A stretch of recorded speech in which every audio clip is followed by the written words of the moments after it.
Hello. I met my soulmate 22 years ago, and we're living happily ever after, and my career is wonderful. But we, too, are among the 11 million Americans that can't get married. We're two women. And I'm wondering what Abraham's take is on our efforts to have our relationship legally recognized by the country. When the Pope campaigns and says our relationships are disordered, and when 34 of the states in the United States have established a state constitutional amendment that bars our relationships from ever being recognized. It hurts my soul and my heart that people think we're such bad people. And it's scary when you go into a room and you think, well, golly, in every single state election, 60% of the people have thought I was immoral. They don't like each other either.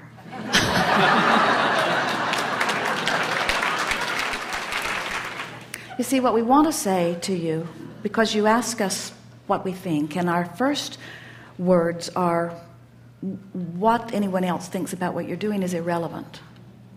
So we don't believe for a moment that you need their validation in order to know your love. What is that stupid piece of paper anyway? What is it? It is very important, and I appreciate your realizing that it's not about me trying to bolster my self-concept.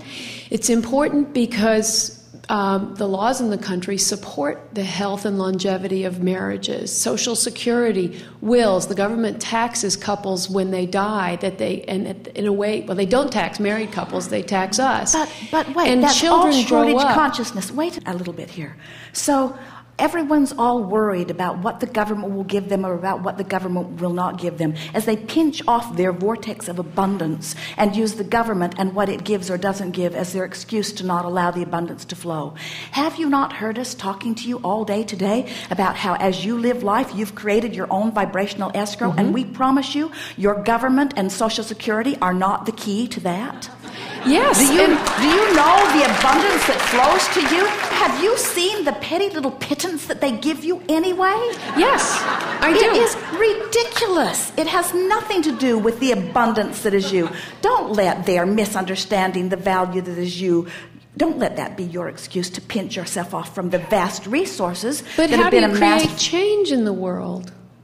I mean, that's what I'm trying to do, is to create change. I'm very happy. I'm very wealthy. I'm very successful. I have a soulmate. But hear what you're saying. You're saying, I do not like the way they're approaching life. So I want to change the way they're approaching life because I don't like the way they're binding me. I want to change the laws. But hear what you're saying.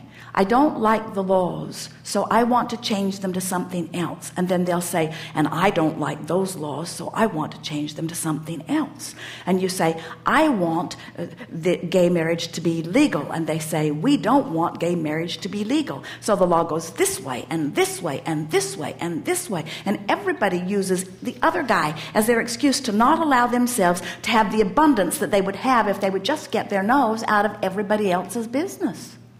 But how does change happen then? Change happens because as you see what you think is injustice, you ask for something different. And when you ask for it, it's given to you. And when you stop pushing against the opposition, what you ask for comes. But when what you're asking for is for others to do something different, and then you witness them not being willing to do it, then you hold yourself apart from the very change that your life has asked for. So most change happens very slowly when the resistant ones croak and new non-resistant ones are born. Well, that seems to be about the pace that it's happening in. Wouldn't have to be. You could free yourself from all of it right here this moment. You could lift from it and never be troubled by it again. You know, Abraham, I am free. I mean, I have the freedom that You're not free from the bondage of this discomfort, though. In other words, this is a struggle for you because you can't get them to understand you. So it's not okay to care about changing the laws? I mean, how does a movement, how do you create change legitimately and with dignity in Abraham's view? Well, everything's all right. It's all right for you to see injustice, and it's all right for you to desire it to be different, and it's all right for you to see it different, and it is so all right for you to live it as if it is different. But every time you look back and see that they haven't come along, you defy your own dream, and that's what's hurting you. In other words, you have a magnificent vision as a result of what you've lived. In fact, you were born to live that contrast, to give birth to that dream. That's why it feels so big to you. So you birthed the dream, and the larger part of you is already living it. And every time you look back at what is, you defy your own dream, tear yourself apart, and blame them. So just keep looking at that dream and live it, be it, and stop looking for evidence that doesn't support it. Every time you say 35 states and 47 this and 152 that, every time you count those things, you use that evidence to split yourself from your vibrational escrow. We don't blame you for being mad at them, but it is your doing. Okay, so I'm giving a speech now.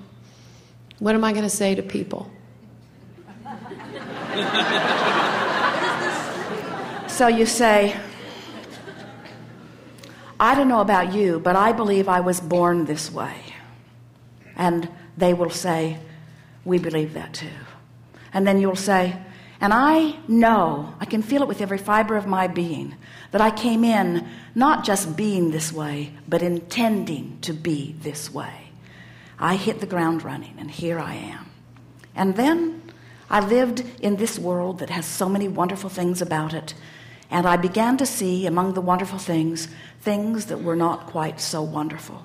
And those things pained me, because I want a wonderful world, not just for myself, but for others.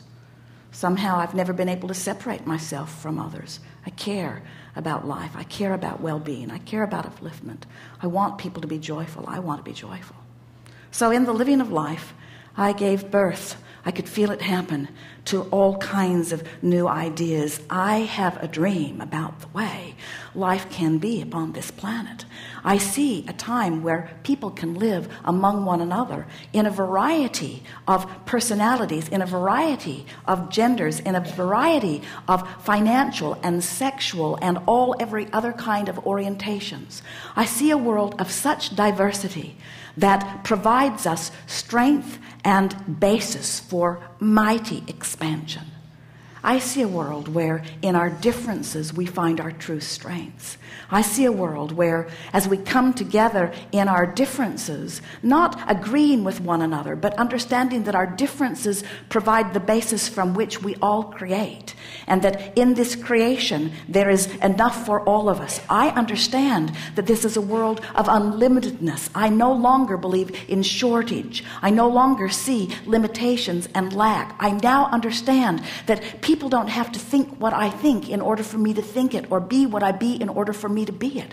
I now understand that I am unlimited, and that all along that this dream that I have dreamed has been dreamed by others and has been lived by many, and I am now making claim to all of you that I intend to now live my dream. I am free to be as I be. I think the thoughts that give me the resonance of that, and I'm no longer going to ask the impossible of the world to come into alignment with what I want, because I don't want world alignment. I want diversity. The diversity is the basis of that which we are becoming. I need and want only alignment between me and my dream.